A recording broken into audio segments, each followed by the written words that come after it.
Bapak Ibu, kali ini saya akan menyampaikan kabar gembira tentu, ya, kabar gembira apa? Di mana kabar gembira ini untuk seluruh tenaga honorer yang terdaftar di database PKN dan tercecer. Nah, ini katanya bisa daftar seleksi P3K 2024. Kita cari tahu ya tercecer ini maksudnya bagaimana ya Bapak Ibu.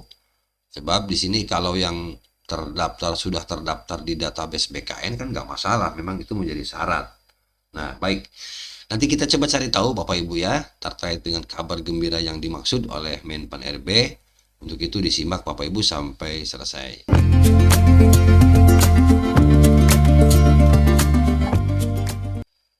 Baik Bapak Ibu, Assalamualaikum warahmatullahi wabarakatuh. Bapak Ibu, izin ya saya membacakan informasi ini yang terkait tadi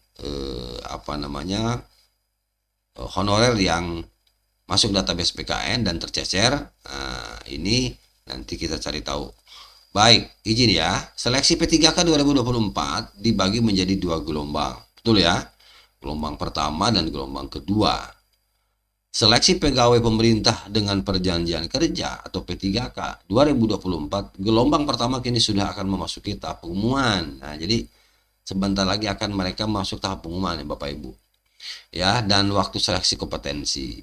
Sedangkan untuk P3K 2024 gelombang kedua kini masih di tahap pendaftaran, di mana seleksi yang dilaksanakan pada tanggal 17 November sampai 31 Desember 2024. Jadi masih lama ternyata Bapak Ibu. Jadi masih 1 bulan lebih ya untuk pendaftaran P3K gelombang kedua. Karena memang gelombang pertama kan sudah selesai ya. Setelah itu tanggal 20 November kalau tidak salah ya, 20 Oktober. Nah, jadi masih ada kesempatan Bapak Ibu yang belum mendaftar sampai tanggal 31 Desember 2024 untuk gelombang kedua. Nah, pendaftaran untuk gelombang pertama ini ditujukan kepada siapa? Yaitu pelamar prioritas seperti guru dan lulusan D4 di bidang pendidikan tahun 2023. Nah, serta X tenaga honorer kategori 2. Jadi prioritas, kemudian juga X tenaga honorer kategori 2 yang terdaftar dalam database BKN ya, serta tenaga non ASN yang tercatat dalam database BKN juga. Oke.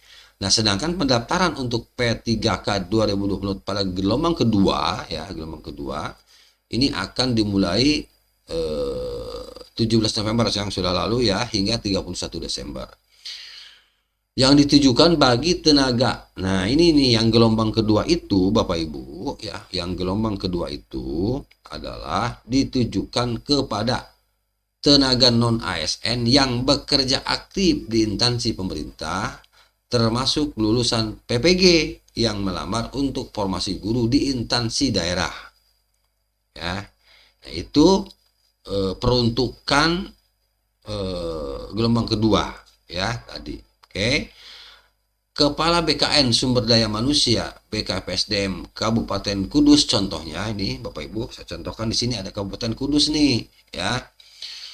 Putu Winarto menyampaikan bahwa seluruh tenaga honorer yang terdaftar di database PKN dan juga honorer tercecer bisa daftar dan jadi peserta seleksi P304.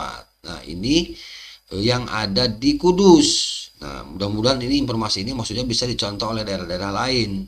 Bisa nggak seperti Kudus gitu ya Bapak Ibu. Oke, kita lanjutkan dulu. Bahkan untuk peserta yang terkendala di surat keterangan atau suket pengalaman kerja saat ini tidak menjadi masalah lagi. Hal tersebut dilakukan agar tercapainya program Kabupaten Kudus yang tidak ingin menyisakan satupun tenaga honorer. Luar biasa, ini mantap ini Kudus ya. Ini perlu dicontoh dan patut dicontoh juga oleh para pejabat di daerah masing-masing.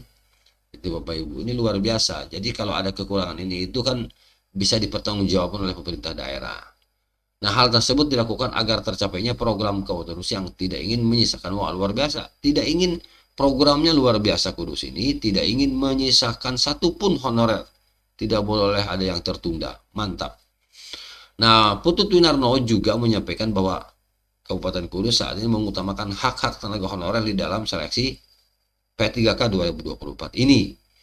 Oleh karena itu pihaknya mempermudah persyaratan-persyaratan pada seleksi P3K 2024, salah satunya suket pengalaman kerja tersebut. Biasanya jangan sampai dimanipulasi dan lain-lain ini ya, begitu Bapak Ibu. Nah, untuk jadwal gelombang 1 kan ada yang juga yang bertanya ke saya ya Bapak Ibu admin ke admin, kapan sih pengumuman untuk gelombang 1 ya?